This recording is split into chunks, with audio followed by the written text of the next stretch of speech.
क्यों किसी भी त्रिभुज के तीनों अंतः कोणों का योगफल 180 अंश होता है। मतलब कोई भी त्रिभुज हो, जब हम लोग इसके तीनों अंदर के कोणों को माप कर जोड़ेंगे तब इसका योगफल सदैव 180 अंश होता है। रियल में जब मैं इस पर प्रयोग कर रहा था तब मेरा योगफल कभी 180 से कुछ ज्यादा तो कभी 180 से कुछ कम इस प्रकार से आ रहा था। कभी 180 आ रहा था तो कभी 180.5 आ रहा था तो कभी 181 तो कभी 179 इस प्रकार से रियल में मेरा आ रहा था।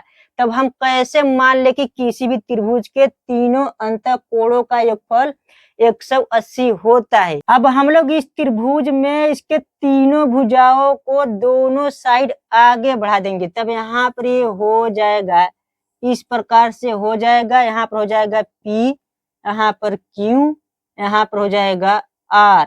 जब हम लोग PQ भुजा को आगे दोनों साइड बढ़ाएंगे तब इस साइड हो जाएगा इस प्रकार से डैश डैश, इस प्रकार से हो जाएगा डैश डैश।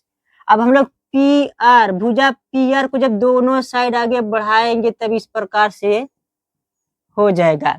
और यहाँ पर भुजा क्या है QR, जब हम लोग इसे दोनों साइड आगे बढ़ाएंगे तब इस प्रकार से दोनों साइड आगे चला जाएगा। अब हम लोग भुजा PR मतलब इस वाले रेखा के समांतर बिंदु Q से एक रेखा इस प्रकार से खींच देंगे तब यहाँ पर इस प्रकार से एक समांतर रेखा हो जाएगा। यहाँ से इस प्रकार से एक रेखा हो जाएगा जिसका नाम है यल, मतलब इस वाले रेखा का नाम है यल। फिर इसके बाद हम लोग रेखा PQ मतलब इस वाले रेखा के समांतर बिंदु R से एक रेखा खींच देंगे। मतलब जो भुजा यहाँ पर PQ है, PQ भुजा के समांतर बिंदु R से एक रेखा खींच देंगे तब यहाँ पर इस प्रकार से एक समांतर रेखा चला जाएगा।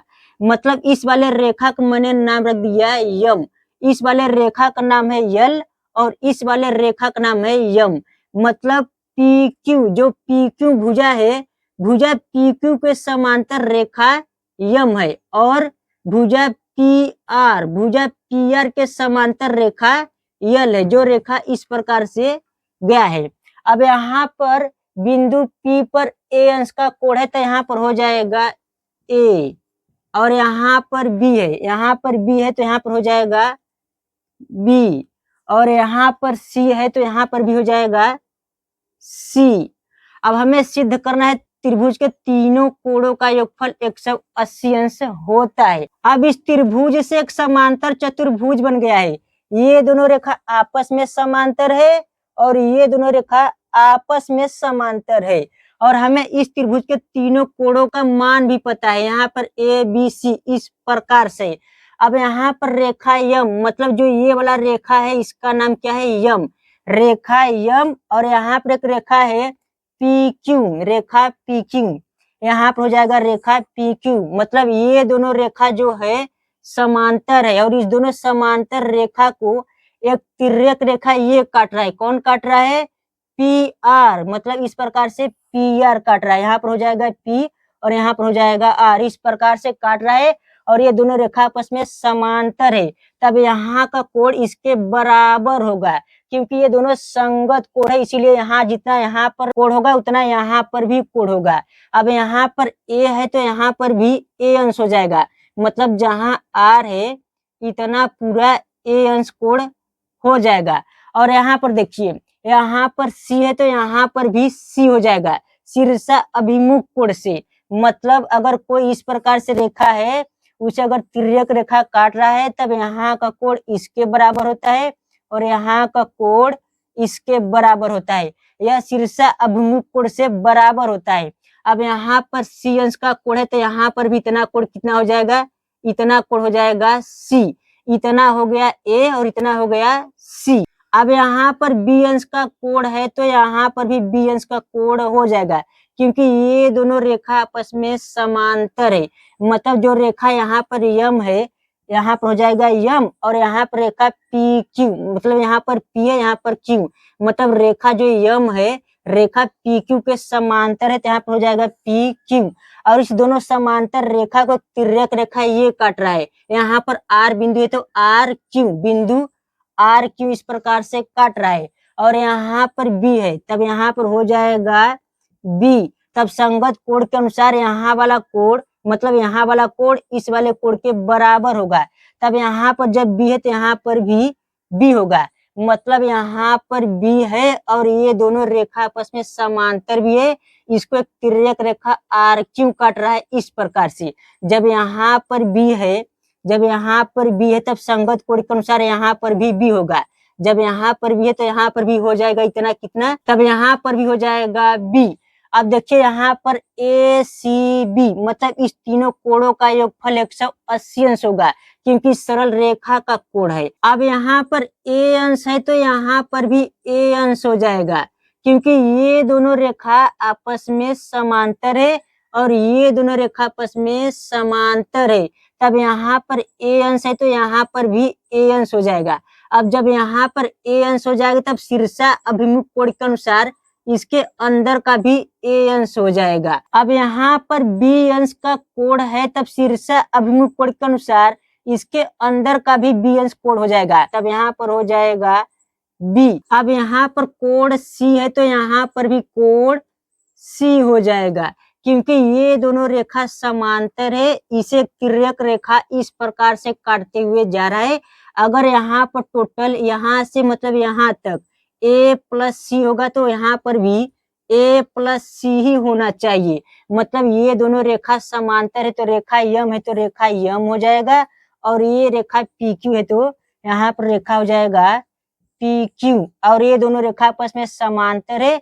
इस दोनों रेखा को तिर्यक रेखा इस प्रकार से काटते हुए जा रहा है। अब यहाँ पर इतना टोटल होगा सी प्लस ए, तब यहाँ टोटल इतना हो जाएगा सी प्लस ए। जब यहाँ पर सी प्लस ए होगा तब यहाँ पर भी इतना टोटल सी प्लस ए होगा संगत कोण के अनुसार।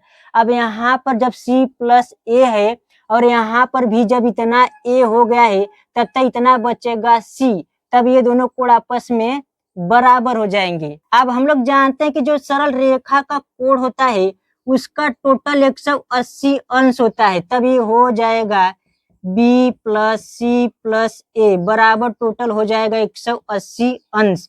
अब हम लोग जब इसे क्रम से लिखेंगे तब ये हो जाएगा ए प्लस बी प्लस सी बराबर हो जाएगा 180 अंश। मतलब कोई भी त्रिभुज हो, जब हम लोग इसके तीनों अंत कोणों का योगफल नापेंगे तब इसका योगफल आएगा सदैव 180 अंश। अब हम लोग सिद्ध करेंगे कि किसी भी चतुर्भुज के चारों अंत कोणों का योगफल 360 होता है। अब मान लीजिए यहाँ पर एक चतुर्भुज है, यहाँ पर इस प्रकार से एक चतुर्भुज है जो कि समांतर चतुर्भुज है, लेकिन रियल में कोई भी चतुर्भुज हो उसके चारों अंत कोणों का योगफल 360 होता है।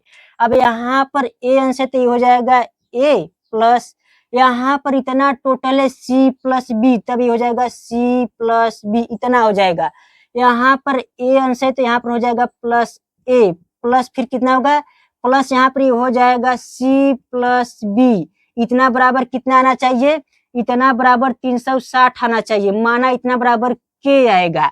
अब यहाँ पर भी ए है यहाँ पर भी ए है, तब ये हो जाएगा टोटल 2a प्लस यहाँ पर सी तब ये हो जाएगा टोटल 2c, फिर प्लस है तो प्लस यहाँ पर भी b है और यहाँ पर भी b है, तब ये हो जाएगा प्लस 2b बराबर कितना आना चाहिए, बराबर के आना चाहिए। अब इसमें से हम दो कॉमन ले लेंगे तब ये हो जाएगा ब्रैकेट में a प्लस बी प्लस सी बराबर हो जाएगा के।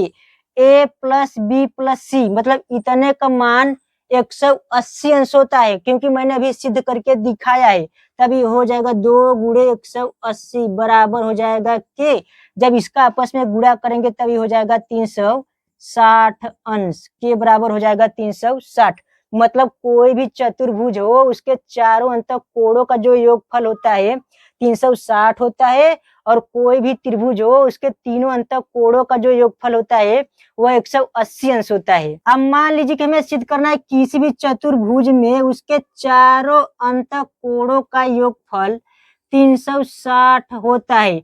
अब हम लोग बिंदु P और बिंदु R को आपस में मिला देंगे। इस प्रकार से जब आपस में मिला देंगे तब यहाँ पर दो त्रिभुज बनेगा, एक छोटा और एक बड़ा, दो त्रिभुज बनेगा।